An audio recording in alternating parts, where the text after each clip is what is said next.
2025-yil variant. Birinchi savol bilan tanishib chiqamiz.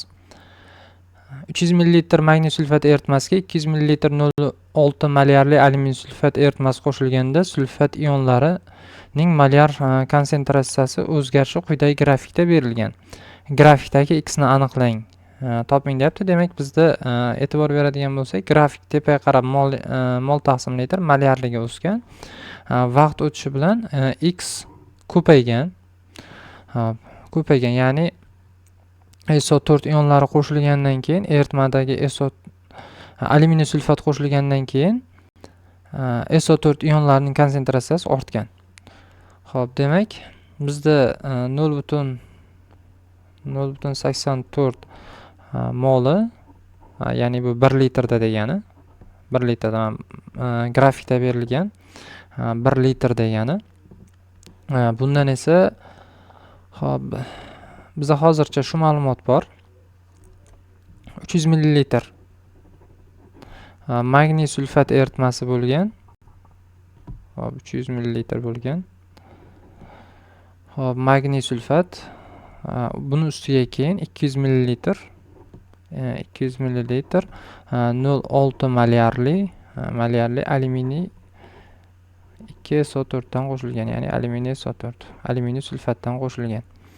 Xo'p, demak, buni molni topa oladigan bo'lsak, alyumin sulfatni 0.6 ni ko'paytirsam 0.2 ga bo'ladi. 0.12 mol alyuminiy sulfat bo'lgan. Xo'p, demak, buni ichidagi alyuminiy sulfat ichidagi sulfat ionlarini topadigan bo'lsak, SO4 2- ioni necha mol bo'lgan? Demak, buni tagida 1 va bu ham 1.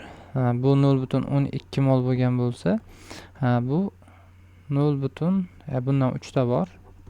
0.36 mol bo'lgan. Xo'p, 0.36 mol bo'lgan. Bizda hajmlarni qo'shadigan bo'lsak, ikkita hajm 500 ml bo'lgan jami. Bu 0.5 litrga teng. Bizda jami eritmaning konsentratsiyasi molyarligi 0.84 molyar bo'lgan. Mana shu joydan necha mol borligini topib olsak bo'ladi undan oldin. Xo'p, jami molni topib oladigan bo'lsak, sulfat ionlarini, xo'p, 0.42 mol bo'lgan. 0.42 mol sulfat ioni bo'lgan jami eritmada. Xo'p, 0.42 moldan, demak 0.42 moldan 0.36 moli, mana bu 42 moldan 0.36 moli alyuminiy sulfatda bo'lgan bo'lsa, xo'p, ayiradigan bo'lsak 0.06 mol. Xo'p, ayirsak 0.36 ni 0.06 mol 0.06 mol. Xo'p, SO4 2- ioni bu magniy sulfatdagi bo'lganda endi. Xo'p, 0.06 moli demak 300 ml da bo'lgan bo'lsa, biz 1000 ml dagini topishimiz kerak. Bu chiqadi 0.2 mol. Ya'ni buni molyarligi, magniy sulfatning molyarligi 0.2 bo'lgan. Xo'p, javob B javobga to'g'ri kelyapti.